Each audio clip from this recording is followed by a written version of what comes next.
Here we will talk about the top actors who died in Titanic. But before starting the video, be sure to smash the like button and subscribe to never miss out on any of our videos. Number 5. Bill Paxton. You are Lois.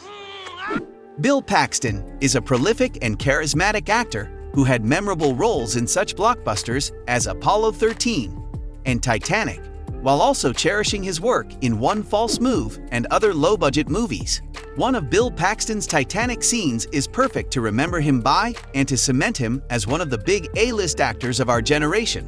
While he didn't have a huge role in the Oscar-nominated film, Who Could Look Past Rose and Jack Anyway? He did help start off the story. Paxton's role in the film was that of the famed treasure hunter Brock Lovett. Known for discovering sunken ships and searching them for treasures, he's the one that brought Rose Bukater into the picture. Bukater is the one that takes us back into her memories and along on the journey of her romantic love affair on the ship. So in a sense, Paxton's character was the one that set up the story. In other words, without him, the ancient Rose may have never had a chance to tell her romantic tale. Bill Paxton was a big-hearted, thoughtful, and honorable person. He always had a smile on his face and could entertain any room with the wonderful stories of his many amazing years in Hollywood. He died on February 25, 2017, at the age of 61.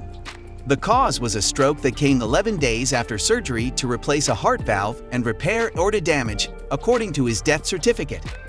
Number 4. Gloria Stewart. This was mine. How extraordinary. And it looks the same as it did the last time I saw it. The blonde actress Gloria Stewart appeared in several films during the 1930s before retiring from acting in 1946. Stewart resumed acting in later years and at 87 became the oldest actor ever to be nominated for an Oscar for her performance as Rose Calvert, a 101-year-old Titanic survivor. Stewart played Rose Calvert, the 100-year-old Titanic survivor who shows up after modern-day treasure hunters searching through the wreckage of the sunken ship find a charcoal drawing of her wearing a priceless blue diamond necklace. She was the only cast member of Titanic who was alive at the time of the actual disaster. Stewart lived to be 100 years old, the same age as her character in the film. Titanic was her third film that featured a doomed ship. Stewart died from respiratory failure at her home in Los Angeles on September 26, 2010. Number 3. David Warner. All the trunks from that car there, 12 from here, and the safe. David Warner was an English actor who played villainous supporting characters with aplomb in films like Titanic and Tron. His prolific career that spanned more than 50 years, from horror classics to Oscar winners, from beloved animated series to a Disney musical. There was hardly a genre of film he didn't leave a mark on. He will forever be Billy Zane's Gunsel Lovejoy in Titanic. And that was really his gift, to be distinctive and arresting enough to make an impression in anything he starred in, including the biggest movie spectacle of all time. In a movie full of stirring images and iconic lines, just the sight of him letting a bullet roll down the side of a table to show how the ship was listing made its own impact, followed by the immortal line, "You know, I do believe this ship may sink." He was nominated for a British Academy Film Award for the title role in Carell Rice's sweeping London tragicomedy Morden, A Suitable Case for Treatment, released in 1966. He later won an Emmy for his role as Roman politician Pomponius Falco in the 1981 TV miniseries Masada. He had a prolific career in film and TV in both Britain and the United States. One of his final film roles was as retired naval officer Admiral Boone in Mary Poppins Returns, released in 2018. Having been diagnosed with cancer 18 months prior, which he had kept hidden from the public, Warner died of a cancer-related illness at Denville Hall, London, on 24 July 2022 at the age of 80. Number 2. Bernard Fox.